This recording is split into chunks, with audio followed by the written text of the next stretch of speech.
Coppell has now come to terms with the premature end to his playing career and is relishing the challenge of reviving a club that seems to have lost its way. Palace's early form has been disappointing.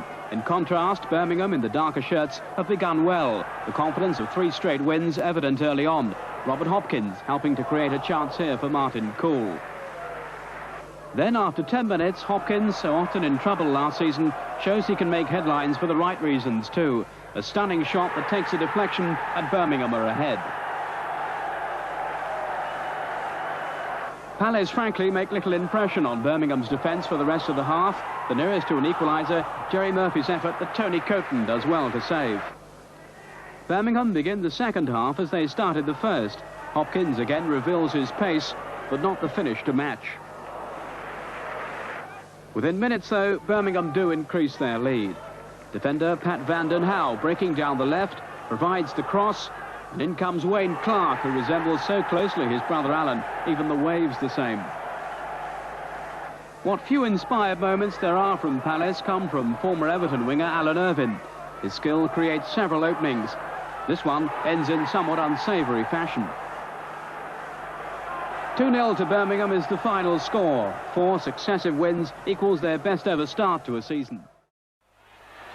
Sunderland, playing from left to right in the striped shirts, scored twice in the space of 4 minutes in the second half, Roger Weil getting them both. Weil, the former Sheffield Wednesday and Oldham striker, has been playing in Portugal and was brought back by his ex-manager Len Ashurst during the summer. Weil showed his ability as a poacher of goals when Palace made a hash of clearing a corner, and at this stage, with a 2-0 lead, Sunderland looked very safe. But Palace showed great determination to please their manager Steve Coppell and snatched a goal which will make the second leg very interesting. And ironically, the scorer was a former Sunderland player, little Stan Cummings. His new career as the youngest manager in the league reaches 10 games today.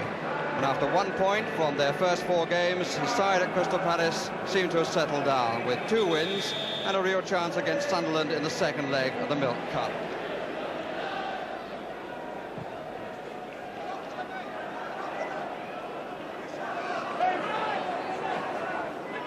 Smith.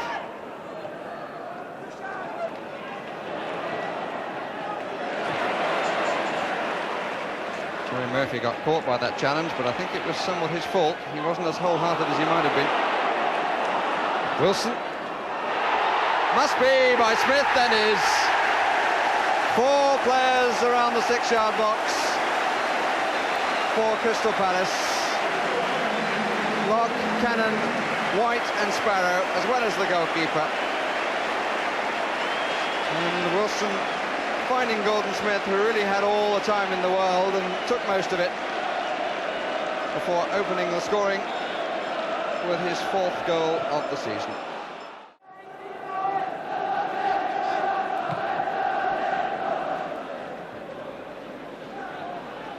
Power.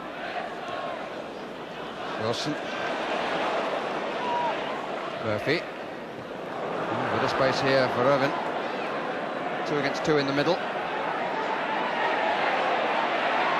Can he try the left? He does, and he scores. Well, I don't think Alex Williams will be too happy about that. He came well forward, but there was a gap to his right hand, which was found. Good play by Alan Irvine. Quite sure who the thumbs up is to, other than to the bench, because he did that really on his own. It's his second of the season, and it's 1-1 just after the quarter of an hour.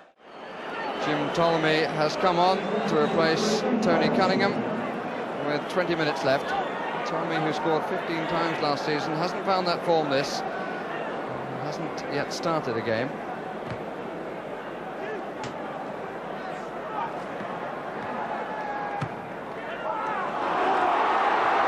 Kinsey chasing. Oh, he was pushed a bit, but he finished superbly. Beautiful piece of play. Fine finishing by Steve Kinsey. Pace combined with control, and that in spite of being hipped by Jim Cannon.